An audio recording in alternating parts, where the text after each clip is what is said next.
আসসালামু আলাইকুম।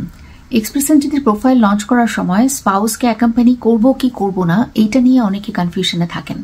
কেননা অনেক সময় দেখা যায় স্পাউসকে অ্যাকম্পানিং স্পাউস হিসেবে ডিক্লেয়ার করলে আমাদের টোটাল ওভারঅল যে সিআরএস স্কোর থাকে সেটা কিছুটা কমে যায়।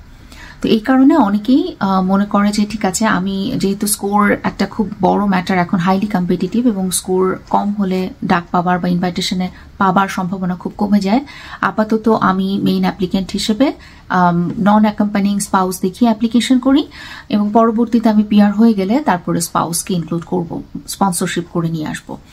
তো এটা অসম্ভব ব্যাপার না, বাট মনে রাখতে হবে যে এটার জন্য একটা এই নন অ্যাকম্পানিং স্পাউস করার জন্য একটা রিজন লাগবে। অনেকেই এরকম আছে যে যারা অলরেডি কানাডাতে আছে এবং ধরেন ইন্টারন্যাশনাল স্টুডেন্টরা পিজিডাব্লিউপিতে আছে, কাজ করেছে পড়াশোনা শেষ করে এবং এখন পিআর এর জন্য অ্যাপ্লিকেশন করছে through express entry or through any programme, এবং স্পাউসকে তারা যদি নন অ্যাকম্পানিং রাখে সেটা সম্ভব যদি স্পাউসটা কানাডাতে না থাকে। স্পাউস যদি already with you in Canada, তাহলে নন অ্যাকম্পানিং স্পাউস রাখা উচিত না, ডিক্লেয়ার করা উচিত না। অবশ্যই স্পাউসকে অ্যাকম্পানিং স্পাউস রাখা উচিত, কারণ আদারওয়াইজ এটা মিসরিপ্রেজেন্টেশন হয়ে যাবে।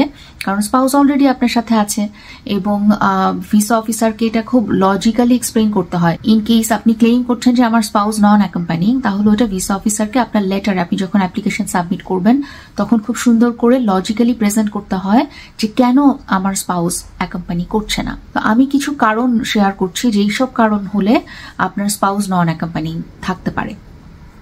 এক নাম্বার হচ্ছে আপনার স্পাউস যদি কানাডাতে না থাকে। সবচাইতে এটা জোর রিজন যে আপনার স্পাউস কানাডাতে নাই, উনি দেশে আছেন, উনি হয়তো একটা পড়াশোনার মধ্যে আছেন অথবা একটা জবে আছেন যেখান থেকে উনি এখনই জবের কন্ট্রাক্ট শেষ হয় নাই, ওটা শেষ না করলে আসতে পারছেন না, এরকম একটা সিচুয়েশন হলে সেই ক্ষেত্রে আমরা নন অ্যাকম্পানিং স্পাউস রাখতে পারি।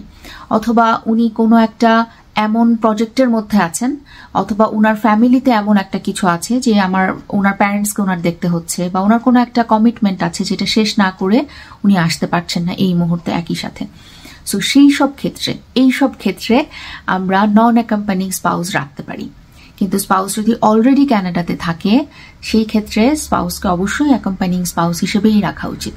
আদারওয়াইজ আইআরসিসি ভিসা অফিসাররা এটা মিসরিপ্রেজেন্টেশন ধরতে পারে। আরেকটি জিনিস মনে রাখতে হবে যে ইন বোথ কেসেস, যে আপনি স্পাউসকে অ্যাকম্পানিং হিসেবে রাখছেন বা নন অ্যাকম্পানিং হিসেবে রাখছেন, ইন বোথ কেসেস স্পাউসের বা ইনফ্যাক্ট পুরো ফ্যামিলির সবারই কিন্তু মেডিকেলটা করে ফেলতে হয়। মেডিকেল ইনঅ্যাডমিসিবল কিনা সেটা ওরা চেক করে দেখে। মনে রাখবেন, ফ্যামিলির একজন যদি কোনো কারণে, শুধু মেডিকেল না, ক্রিমিনাল অথবা অন্যান্য যেসব ইনঅ্যাডমিসিবিলিটির কারণ আছে সেগুলোর কোনোটাতে যদি একজন ফ্যামিলি মেম্বার ইনঅ্যাডমিসিবল হয় তাহলে কিন্তু ফুল ফ্যামিলি ইনঅ্যাডমিসিবল হয়ে যায়।